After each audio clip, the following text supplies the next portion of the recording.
When I think of some of the reporting challenges that I have, is trying to get a source to transition from giving you the, expected official answer to letting them know that basically you want them to give you confidential information. Right. And so it's about, how do you, in a case where it's not beneficial for them to, you can't really give them a good reason for why they should give you information.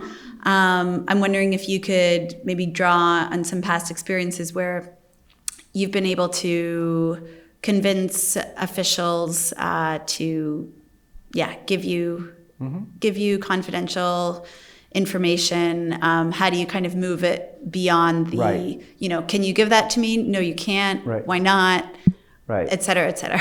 Right, right. How do you move it beyond that? Yeah. So when you say, can you give that to me? And they say, I cannot, that is not really an honest answer. When you say, can you give that to me? And they say, I cannot, what they're really saying is, I won't. Okay? If you feel they have the information and you're asking for it and they're saying no, they're telling you, I am not willing to give you that information, not that I'm not able. So now you have to find out why they're not willing. I always feel like when you're kind of at that moment where you're trying to up the level of information from a source, seeing them in person helps a lot. Have you met this person in person?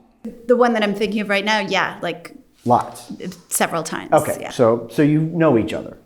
So now what you need to do is you need to tell them something specific that will change their mind from, I won't give you this information, to at least, maybe I'll consider it. And the way I would do it is I would say, look, I understand you don't want to give me this information, but let me tell you why I keep asking for it. It is critical for me to understand this point because this issue is really important, not just to me as a reporter, but to other people out there. And I cannot do this story without your help. I need your help with this. There isn't anyone else who can help me. So let's talk about why you don't want to give this information to me. Tell me what's going on in your life. Is there something interesting, important, influential, impactful that's going on in your professional life or your personal life? Let's talk. Tell me what's going on with you.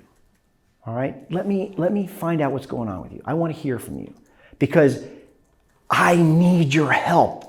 Really need your help. There isn't anyone else who can give me this information. Right? You're putting pressure on them. Look, this source is friendly. You've already gotten some stories out of the source. And now you're asking for something sensitive and they're saying, I can't, which really means I won't. So you got to try to get around that. You got to figure out why they're resisting that. And you got to put pressure on them to make them feel guilty for not giving it to you. That's what I would do. It might not work, but you got to try, right? You got to say, look, you don't understand something. I'm at a crossroads here. This is a big moment for me. Again, talking about yourself. Right? I've been reporting on this issue for 2 years? I've had a couple of good stories, but I know there is a bigger story out there. And I need to tell that story because it's important to the people who it affects. Right? Make it not about you, but all the people who are not getting that information who need it. That's a good strategy in general. Like, hey, look, it's not about me. It's about, this is a talk that I give to whistleblowers. I have a standard whistleblower talk. Because being a whistleblower is pretty awful. It's a raw deal, okay? And the standard whistleblower talk is this. Thank you for giving me all this information. You have to understand a couple of things. A, what you're doing is incredibly noble and valuable. And not just because I'm going to get a big story out of it. It's good for all the other people who will no longer be affected by the problem you're exposing. And that is tough. It's not for the faint of heart. You're risking a lot. And I admire you for doing that because most other people wouldn't do that. Okay? So you got to understand that this is what's happening. I can't promise you that you're going to be protected by your superiors. I can't promise you that they're not going to try to fire you or out you. I will promise you this. I will do everything in my power to protect you as my source. And I'm telling you right now, this is a righteous and noble thing you're doing, because most people won't. People don't want to stand up and say what's wrong, and you are. So I thank you for that. Now let's talk about what your information is. Okay, that's the standard whistleblower talk that I give. And it's true. I'm not just bullshitting them. It's true, right? So at a certain point, if this source continues to say no, you can up the pressure by saying, what kind of a person do you want to be here? You're a source and you're helping me, but the thing I really want, the thing that will have the most impact and the most benefit for the most good, you're saying no to me about. Think about that for a second.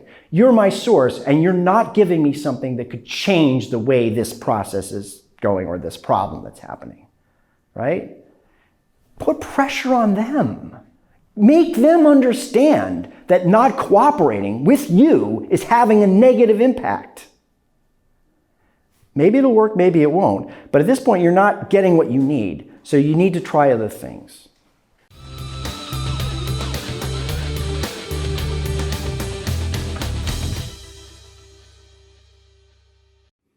If you're a journalist and need free and premium resources for your work, please visit thehatchinstitute.org. If you're a journalist and are in need of news archives and a database for finding people, go to expertaccess.org.